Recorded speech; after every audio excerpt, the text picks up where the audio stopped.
अऊज़ुबिल्लाहि मिनश्शैतानिर्रजीम बिस्मिल्लाहिर्रहमानिर्रहीम रब्बि शरह ली सदरी व यस्सिर ली अमरी वहलुल उक़दतम मिन लिसानी यफ़क़हू क़ौली। बहुत ही अज़ीज़ दोस्तों, अस्सलाम वालेकुम। आज मैं डी चौक पे फ़र्ज़ंदान तौहीद के साथ, जिसमें तमाम मकतब फ़िक्र के अफराद शामिल है, जिसमें छोटे बच्चे, बच्चियाँ, ख़वातीन और मर्द हज़रत शामिल हैं, और ये यौमुल क़ुद्स की रैली के हवाले से ये सब लोग इस रैली में रवा दवा हैं। मैं सबसे पहले आप सबको अपने चैनल की वसातत से सलाम पेश करता हूँ और जुमअतुल विदा मुबारक कहता हूँ, और एडवांस में आप सबको ईद उल फितर मुबारक हो। मैं एक दफ़ा फिर उन तमाम फ़र्ज़ंदान तौहीद को, जिन्होंने बग़ैर किसी तफरीक के इमाम ख़ुमैनी रहमतुल्लाह अलैह, जो मर्द फ़क़ीह थे, जो मर्द जरी थे, जिसने इस्लाम की भरपूर तरीके से नुमाइंदगी की और तागूत को ललकारा। आपने आज से कई साल पहले बता दिया था कि जिसका दोस्त अमेरिका हो, उसको किसी दुश्मन को अपने साथ रखने की ज़रूरत ही नहीं है। तो मेरे प्यारे दोस्तों, आज के इस दौर का सबसे बड़ा फ़िरऔन, सबसे बड़ा यजीद, सबसे बड़ा शद्दाद, सबसे बड़ा नमरूद अमेरिका और उसका नाजायज़ औलाद इसराइल, जिसने फ़लस्तीन पे ऊपर 74 सालों से कब्ज़ा जमाया हुआ है, और 15 मई 1948 को इसराइल ने अमेरिका की इमा पर अपनी गासिबाना हुकूमत फ़लस्तीन में कायम किया हुआ है। तो हमारा एक खूबसूरत फरीज़ा बनता है कि हम लोग मैदान में आए, क्योंकि इमाम ख़ुमैनी ने फरमाया था, अगर तमाम मुसलमान एक एक बाल्टी पानी इस मलऊन इसराइल के ऊपर गिरा दे तो ये नीज़ तो नाबूद हो जाएगा।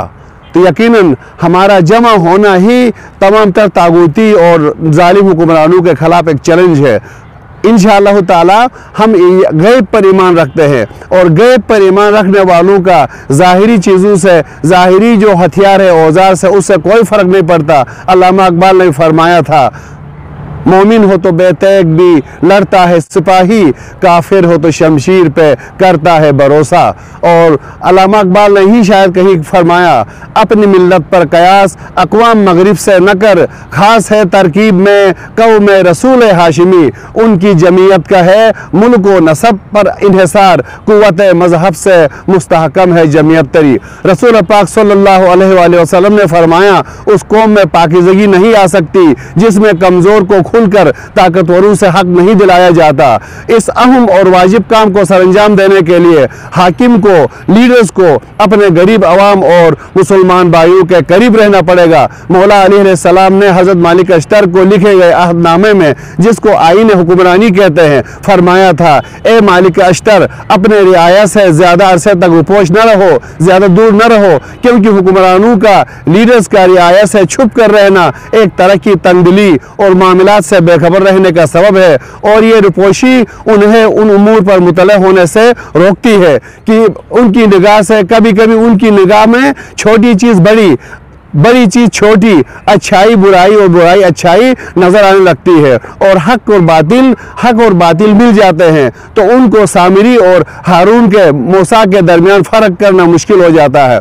एक और जगह फरमाते हैं, अगर दुश्मन आपकी तरफ सुलह की दावत दे दे जिसमें अल्लाह की रज़ामंदी शामिल हो, तो उसे भी न ठुकराना, क्योंकि सुलह में तुम्हारे लश्कर के लिए आराम और राहत है, तुम्हारे लिए फिक्रों से नजात और शहरों के लिए अमन का सामान है। लेकिन सुलह के बाद दुश्मन से चौकन्ना और खूब होशियार रहने की ज़रूरत है, क्योंकि अक्सर ऐसा होता है कि दुश्मन फरेब हासिल करता है ताकि तुम्हारी गफलत से फ़ायदा उठाए। जैसा कि तारीख में आपने मुलाहिज़ा फरमाया, बहुत से ऐसे लोग मुसलमान नुमा काफिर मुनाफिकून ने इस्लाम में दाखिल होकर इस्लाम को गैर मामूली नुकसान पहुंचाया। जैसे हमारे यहाँ आपने ये भी देखा, ईरान का जो शाह पहलवी था, जिसका नाम व निशान मिट गया, वो अंदर से इसराइल के साथ था, अमेरिकी की खुशनुदी के लिए कुफर का निज़ाम ईरान में लाना चाह रहा था, और वो इसराइल की हिमायत कर रहा था। आज उसका शक्ल और सूरत को इमाम ख़ुमैनी की बसीरत अफरोज़ क़यादत की वजह से निस्त नाबूद होकर रह गया है।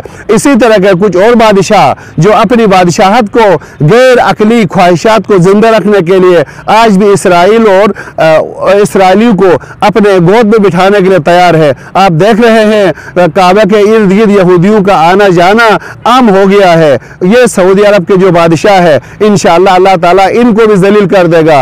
अगरचे हम अगर एक साथ होंगे तो ये राह रास्त पर आएंगे। मुसलमानों को जालिम और गासिबी हुकूमत इसराइल, जिसने फ़लस्तीन पर नाजायज़ कब्जा जमाया हुआ है, के खिलाफ जुमतुल विदा के अजीम मौके पर यौमुल कुद्स के नाम पर एहतजाजी रैलियाँ निकालना हम पर वाजिब है। खुमैनी बुतशिकन ने आज से 40 साल पहले फरमाया था कि अगर हम सब मुसलमान मुत्तहिद होकर यौमुल कुद्स के दिन ये अहद करे, हमारी ज़ुबान, हमारे दिल, हमारे दिमाग एक हो, तो हम बगैर कोई वजह नहीं है कि इसराइल अपनी सफ़े हस्ती से मिट न जाए। लेकिन आज भी मुसलमान हम कमज़ोर हो गए हैं। वजह क्या है? कुरान के साथ मरबूत न रहने की वजह से। इमाम खोमेनी ने फरमाया था, इतना बड़ा इंकलाब कैसे लाया? आपने फरमाया था, मैंने कुरान को फॉलो किया, कुरान को समझ गया तो क़यादत, तो तब्दीली आना शुरू हो गई। तब्दीली अपने ज़ात से शुरू होती। जब खोमेनी ने अपने आप को बदल दिया, अपने आप को मुकम्मल तौर पर अल्लाह के सामने सरेंडर किया,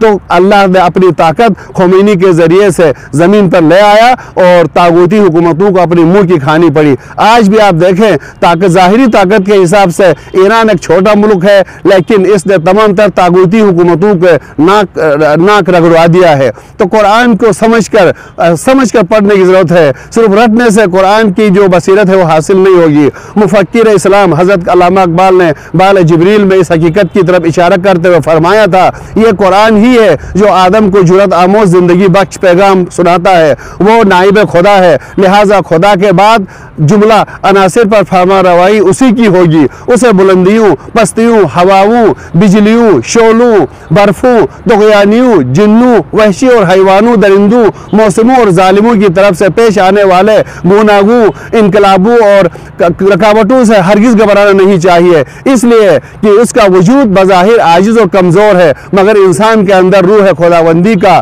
ज़र्रा नूर है। वो मफ्तू और मगलूब होने के लिए नहीं आया। लिहाजा आदम को अपने अंदर तगय्युर और इनकलाब पैदा करना होगा। अपने हक़ के हुसूल के लिए मुश्किल सूरत हाल का मुकाबला करने की खातिर अल्लाह ताला की वदियत करदा सलाहियतों से काम लेना होगा। खोल अकबार फिर फरमाते हैं, खोल आँख, ज़मीन देख, फलक देख, फ़ज़ा देख, मशरिक़ से उभरते हुए सूरज को जरा देख, समझे का ज़माना तेरी आंखों के इशारे, देखेंगे तुझे दूर से गर्दों के सितारे। अल्लाह ताला ने इंसान के वजूद में वो तमाम जौहर वदियत किए हुए हैं जो तुम्हें हाकिमियत के काबिल बनाते हैं और जालिम और गासिब कुव्वतों से नजात दिलाने में आपकी मदद कर सकते हैं। तभी और मादी वसाइल इंसान के अज़्म और इरादा की राह नहीं रोक सकता। जान डेवी लिखते हैं, इल्म कुव्वत है और ये कुव्वत उस तरह हासिल होती है कि जहन को मदरसे फितरत में तरबियत पाने के लिए भेज दिया जाए ताकि उसे अमल तगय्युर का दर्स में असर आ जाए। लेकिन इंसान मिजाजन ऐसा वाक़ हुआ है कि पाबंदियों से भागता है, तरबियत से गुरेज करता है, उसे रिसर्च से दूर भागता है। सुनी सुनाई बातों पर, रटाई बातों पर अपने अकल को दफन करके अपने हाफिजे की थैली को लेकर अपनी सोच को घुमाकर दूसरों की सोच के पीछे भागता है। तो आज ये नतीजा आ गया कि इसको समझ में ही नहीं आता है कि सामिरी सही है, बिशरत सही है या हारून सही है, इब्राहिम मूसा सही है, इब्राहिम सही है या नमरूद सही है, यजीद सही है या हुसैन सही है। यह समझ में तब आएगा जब हम फितरी उलूम के जरिए कुरान को इंसानी तरबियत का मौजू समझकर तफसीर के जरिए हम उसको पढ़ेंगे और अमली जामा अपनी ज़िंदगी में अपनाएंगे।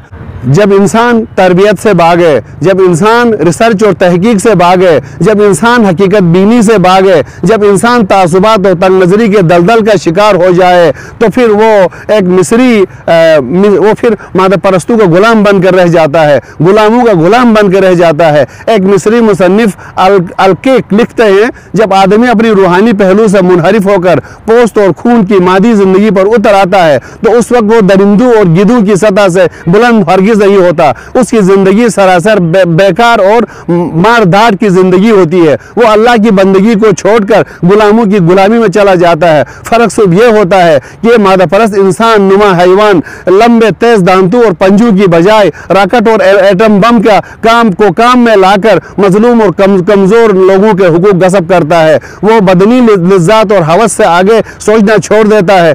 नतीजा ये है कि वो रोज़ रोज़ ज़मीन के साथ चिपकता चला जाता है और हैवानियत के दर्जे से भी नीचे गिरकर अस्फलुल साफिलीन के दर्जे तक पहुँच जाता है। अल्लाह ताला से दुआ है कि हमें आज के इस पाकीज़ा दिन की मुनासिबत से, जुमतुल विदा और यौमुल कुदस की मुनासिबत से, इस माह मुबारक रमज़ान के तवस्सुत से और इस शब कदर का अय्याम में शहीद होने वाले मज़लूम इमाम जिसने पूरी ज़िंदगी दीन इस्लाम की तरवीज के लिए, दिफा के लिए अपने आप को महफूज रखा था, और उस इमाम की अज़मत के वास्ते में हम सब के अंदर गैरत ईमानी को जगा दे। हमें एक दूसरे से मिलकर मोहब्बत के साथ मुसलमान आपस में भाई भाई बनकर सिर्फ और सिर्फ दुश्मन इस्लाम के साथ शीशे पिलाई हुई दीवार बनकर हमें अपना यौमुल बैतुल मुक़द्दस की हिफाजत करने, दुश्मन के चुंगल से छुड़ाने और अपने खाने काबा और दीगर हमारे मज़ारात है उनकी हिफाजत करने की तौफीक दे। और हज़रत फ़ातिमतुज़ ज़हरा सलामुल्लाह अलैहा का जो जन्नतुल बकी में जो मज़ार अभी तक नहीं बना हुआ, जो रसूल पाक सल्लल्लाहु अलैहि वसल्लम की गोशे जिगर थी, जिसके एहतराम में नबुवत खड़ी होती थी, हम गुजारिश करेंगे तमाम मुसलमानों से कि इन तमाम मज़लूम हस्तियों को जिनका हक है कि उनकी शान शान उनकी जो मकबरे ज़ियारतगाह तामीर हो, ताकि मुसलमान वहाँ से बसीरत और ताकत की रोशनी हासिल कर सके। मेरे प्यारे दोस्तों, जैसा कि आपको मैंने पहले भी अर्ज़ किया, मोमिन हो तो बेतेक भी लड़ता है सिपाही, काफिर हो तो सब शमशीर पे करता है भरोसा। अगरचे हमारा मुल्क पाकिस्तान के अंदर इतनी डेप्थ है, इतनी सलाहियत है कि हम एक दूसरे के साथ ज़ाती इशूज़ पे कभी कभी नाराज़ ज़रूर होते हैं। हमारे पार्लियामेंट हाउसेस में भी ड्रामे ज़रूर होते हैं। जब मुल्क के अजीज़ पर मुश्किल आता है तो हम ज़ाहिरी नाराज़गियों को, ज़ाहिरी ताकतों को नहीं देखते हैं। 65 की तरह, 71 की तरह हमारी फ़ौज ने, हमारे नौजवानों ने, हमारे सियासतदानों ने मिलकर उस दुश्मन कौम का, दुश्मन पाकिस्तान, दुश्मन इस्लाम का हमने मुकाबला किया। इसी तरह पुलवामा में देखा, बड़ी मूंछों वाला बड़ी जहाज़ लेकर आया था, लेकिन हमारे जो नन्हे मुन्ने पायलट्स ने उनको दबोच के ला के मुर्गी के बच्चे की तरह अपने काबू में लाया। ये ईमानी ताकत है।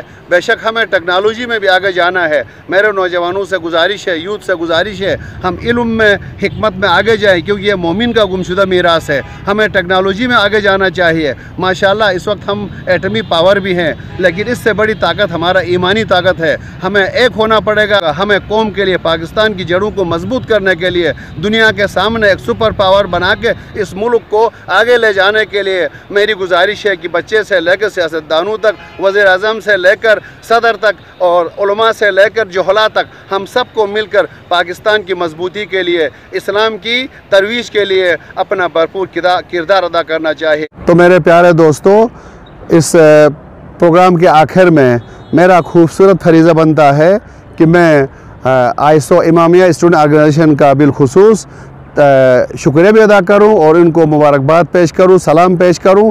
अगरचे इसमें बहुत सी मजहबी तंजीमें regardless of sect and races, तमाम तबक़े फ़िक्र जो इस्लाम से हमदर्दी रखते हैं, जो फ़लस्तीन के मज़लूम अवाम से, बल्कि पूरी दुनिया के जो मज़लूम हैं उनसे जो मोहब्बत रखने वाले, हमदर्दी रखने वाले गैरतमंद नौजवान और तंजीमों ने इस कार खैर में, इस जहाद में अपना हिस्सा डाला है। इस यौमुल कुदस के जुलूस की अज़मत का अंदाज़ा आप यहाँ से लगा सकते हो कि आयतुल्लाह मिस्कीनी जो है वो कौम के इमाम जुमा है, बड़े मशहूर आयतुल्लाह है, मुजतहिद है। आप फरमाते हैं कि मुझ जैसे बूढ़े की नमाज शब से यौमुल कुदस के जुलूस में उठाने वाले नौजवानों का एक एक कदम ज़्यादा कीमती है। तो इस हवाले से हमारे जो नौजवान हैं, जो हमारा पूरे मुल्क का, पूरे आलम इस्लाम के बाजू हैं, कमर हैं, इनके लिए दुआगो भी हैं, उनको सलाम पेश करते हैं, मुबारकबाद पेश करते हैं कि आईएसओ के नौजवानों ने बिलखुसूस और आईओ और दीगर जो हमारे बरादरान हैं व दीगर तंजीमें हैं जिन्होंने इस अहम रैली में अपना रोल प्ले किया है। अल्लाह ताला आप सबको की तौफीकात में मज़ीद इजाफ़ा फ़रमाएँ, आपकी इन जिद्दोजहद को, इन तकालीफ को अपनी दरगाह में कबूल फ़रमाएँ और हम सबको मिलकर पाकिस्तान को मजबूत करने, इस्लाम को पाइंदा करने, इस्लाम का पैगाम मुस्बित अंदाज से पूरी दुनिया तक फैलाने और मुर्दाबाद अमेरिका, मुर्दाबाद इसराइल के पैगाम को भी हर मजलूम के दिलों तक पहुँचाने, हर जालिम के उस आमाजगाह तक पहुँचाने, उनके दिलों को तड़पाने का हमें हमारा फ़र्ज़ होना चाहिए। वस्सलामु अलैकुम व रहमतुल्लाहि व बरकातुहू।